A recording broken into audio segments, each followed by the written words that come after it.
So what is going on, people? I will be now uploading a very, well, a little bit, slightly raw and uncut version of my fifth day of the Nucleus overload training. As you can see here, I am doing 4 sets of 25 repetitions on neck flexions. As stated by natural hypertrophy, your nucleus overload should not be limited by the intensity, and you should not be training near or close to failure. As you can see here, I am actually resting for a minute or two as per what is recommended by Megan from Team 3D Alpha. Just doing my neck flexions until I have reached my 100 rep.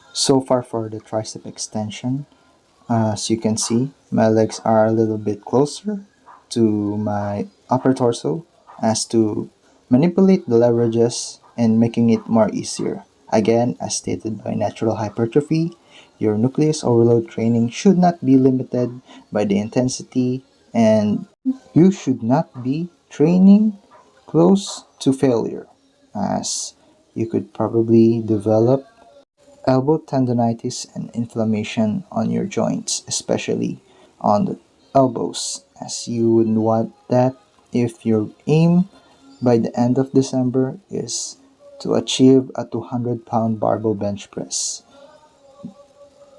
What I do want to achieve is to have bigger and stronger triceps, as what I am doing here.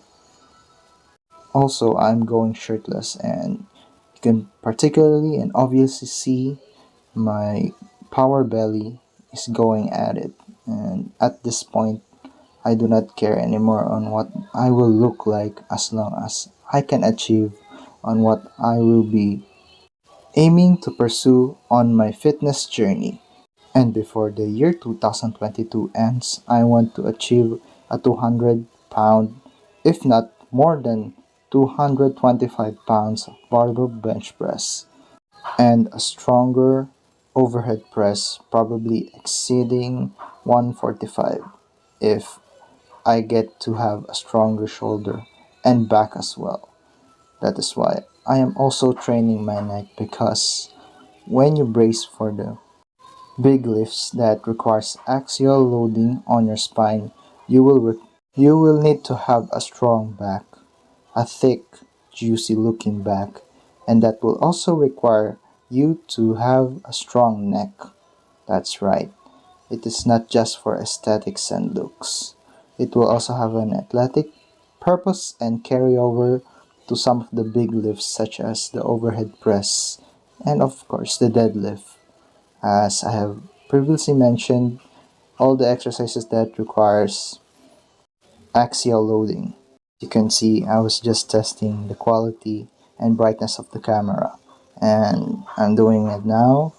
Also 4 sets of 25 reps on the lateral raises, and if you are asking why I'm only doing quarter reps, is because they stimulate my lateral head more as to compare doing a full range of motion of doing lateral raises. And also I'm using 10-pound dumbbells each. So as you all know, doing isolations on our deltoids will just require light weights like this 10-pound dumbbell that my big brother uses and actually owns. So I am using it since he doesn't use it that much when he's even at home.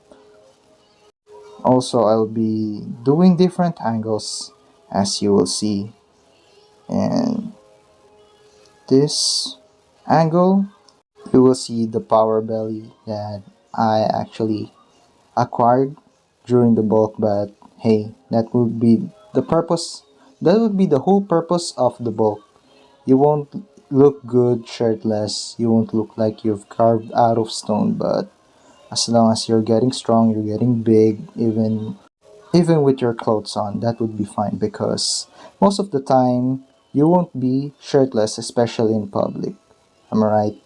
Unless you want to be accused of harassment by normal civilians out in public. So probably the last set of doing 25 quarter reps of lateral raises again. This will also accumulate a lot of tension, metabolic stress on the said targeted muscle, the side deltoids.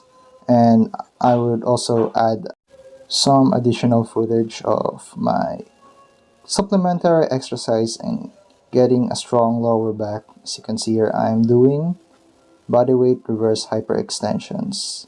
These targets your lower back down to your even to your hamstrings, and this is actually more of a rehab because during the whole quarantine I have been very minimalist in my training because for one, I don't have the enough proper equipment in training my whole lower body. I'm just dependent on Nordic hamstring curls and lunges, and of course you can't forget the calves, and I probably add the calf muscles in the next series of nucleus overload training.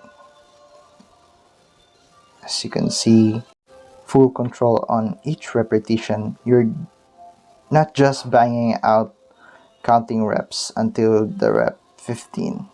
And the last supplementary exercise that I will show is called the reverse snow angels. Um, we're actually back in the bedroom, but I like comfortability and training, so doing it 2 to 3 sets of 10 to 15 reps. These will target the upper back mostly, but you can also do it in hollow hold like what I'm doing here. Has to incorporate isometric strength from your lower back down to your hamstring. So that would be it for today. Thank you for watching.